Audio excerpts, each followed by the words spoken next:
की सबसे controversial movie सालों के बारे में, जिसे मोर देन 10 कंट्रीज में बैन किया हुआ है, जो कि एक दांते डिवाइन कॉमेडी पोएम पर आधारित है। तो इस मूवी को बेसिकली 4 भागों में डिवाइड किया गया है, परंतु मुझे भी नहीं पता ये क्यों किया गया है। तो उसे मारो गोली, हम तो अपनी स्टोरी पर आते हैं। तो स्टोरी स्टार्ट होती है इसके फर्स्ट पार्ट एंटी इन्फर्नो से, जहाँ पर हम 4 बहुत ही नीच बड़ों को बैठे हुए देखते हैं। और इन्हें मैं ये उपाधि क्यों दे रहा हूँ ये आपको आगे पता चलेगा। और ये चारों बड़वे अलग अलग पोस्ट पर विराजमान है, जहाँ पर एक प्रेसिडेंट, एक ड्यूक, एक बिशप और एक मैजिस्ट्रेट है। तो मैं आपको बताता चलूँ कि 1944 में वर्ल्ड वॉर सेकंड के बाद इनको इटली पर हुकूमत मिली थी, जिसके बाद हमें दिखाया जाता है कि ये कैसे स्पिरिचुअल को निभाने के लिए एक दूसरे की कन्याओं से ब्याह कर लेते हैं। फिर हम इन चारों कांडुओं को एक बुक में साइन करते हुए देखते हैं, जिसके अनुसार ये इतने बुरे कांड करेंगे कि इनके बाप भी ऊपर से इनको गालियां बक रहे होंगे, क्योंकि इनका मानना था कि अगर ये ऐसा करेंगे तो ये डेविल के और करीब जा सकते हैं। और ये इनका मोटिव भी था। अरे मरुचूतिया, वो ऐसा भी कभी होता है क्या? जिसे निभाने के लिए ये अपने गार्ड्स की मदद से 4 जवान लोंडों को ढूंढते हैं। उसके बाद ये इन्हें अपनी सिक्योरिटी में रिक्रूट कर लेते हैं और फिर ये 9 लड़कों को पकड़ के लाते हैं और फिर उन्हें निवस्त्र होने के लिए बोलते हैं। और जब एक आदमी उनसे बचने के लिए भाग रहा होता है तो वो उसे मार देते हैं शूट करके, और बोलते हैं अबे कहाँ जा रहा है गांडू। और फिर ये 9 लड़कियों को लाकर उन्हें भी नग्न कर देते हैं। फिर हम ईवा की माँ को उसे बचाते हुए ले जाकर भागते हुए देखते हैं, जिसके बाद उन 4 बड़ों के सिक्योरिटी गार्ड भी इनका पीछा करने लगते हैं। और यहाँ पर ईवा की माँ समझ जाती है वो इनसे नहीं बचने वाले और दोनों मरने की कोशिश करने लगते हैं, जहाँ पर उसकी माँ तो मर जाती है, लेकिन वो लोग ईवा के पकड़ के उसे बचा लेते हैं। और इस तरीके से अब उसके मेंशन में 8 लड़के और 9 लड़कियां बची हुई थी। तो इस तरीके से इस संस्कारी मूवी का पहला पार्ट खत्म हो जाता है। और चलिए अब सेकंड पार्ट की माँ क्या करते हैं, यानी कि सर्कल ऑफ मैनिएक। और ये पार्ट भी दांते डिवाइन पोएम पर आधारित है। इस पार्ट की शुरू होते ही हम उन चारों बड़ों को 4 नई प्रोस्टिट्यूट को उस मेंशन में लाते हुए देखते हैं, जहाँ पर ऑलरेडी वो 17 गुलाम पहले से ही मौजूद थे। और उन प्रोस्टिट्यूट को वो आदेश देते हैं कि वो सभी एक एक आकर कुछ 17 गुलामों के साथ उन चारों बड़ों को भी गंदी गंदी कहानियाँ सुनाए,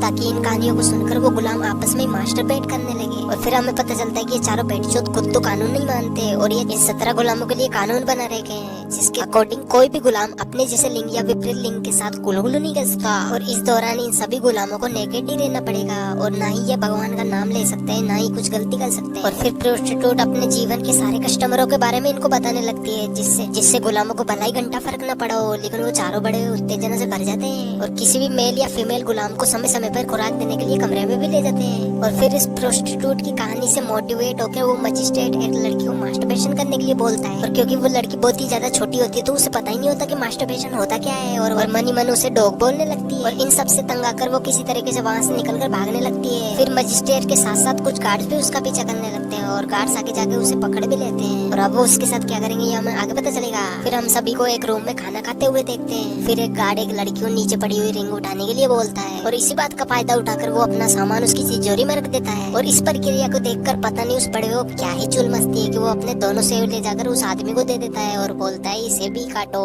यानी कि समझ रहे हो ना, ये ऐसे वैसे दरिंदे हैं जिनको कोई भी चलेगा, भले वो मेल हो या फीमेल हो। इसके बाद वो चारों प्रोस्टिट्यूट उन चारों बड़ों से कहती है कि इन्हें मास्टरबेट करने की प्रक्रिया हमें सिखानी ही होगी, क्योंकि हम तो पैदाइशी टीचर हैं। और फिर वो एक डमी लेकर आकर फीमेल गुलामों को उनका हिलाने के लिए बोलती है। और फिर हम उसी लड़की को देखते हैं जिसे मजिस्ट्रेट ने मास्टरबेट करने के लिए बोला था, और उसके भाग जाने के बाद गार्ड्स ने उसे पकड़ लिया था।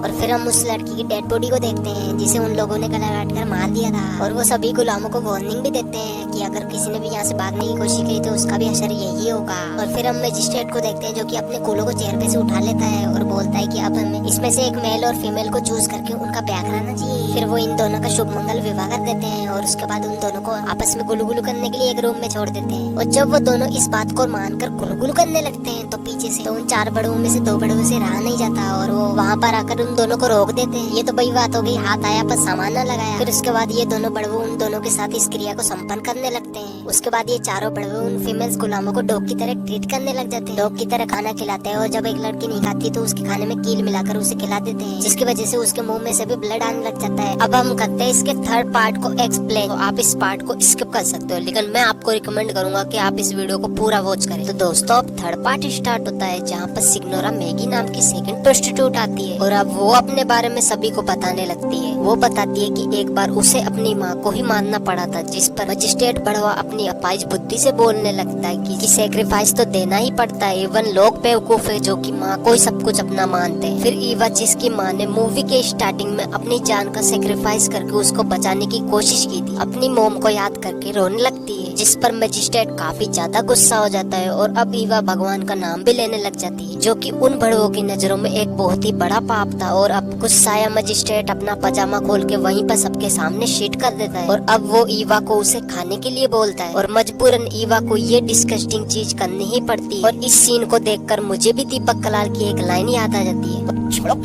और फिर ये चारों बड़वे रोजाना ही गुलामों को यही चीज खाने को देने लगे और खुद भी खाने लगे। इवन नाश्ते में भी उन्हें यही सब दिया जाने लगा और जो इसे नहीं खाता उसका नाम एक रजिस्टर में लिखा जाता ताकि लास्ट में उसे सबसे दर्दनाक मौत दी जा सके। और यहाँ पर मैं आपको एक्सप्लेन नहीं कर सकता कि ये कितना ज्यादा डिस्कस्टिंग था, जहाँ पर इन चारों बड़वे के दिमाग में भेजा ही नहीं था। और इस तरीके से अब रोजाना ये यही परोसेंगे और इन्हीं को खाएंगे और इस तरीके से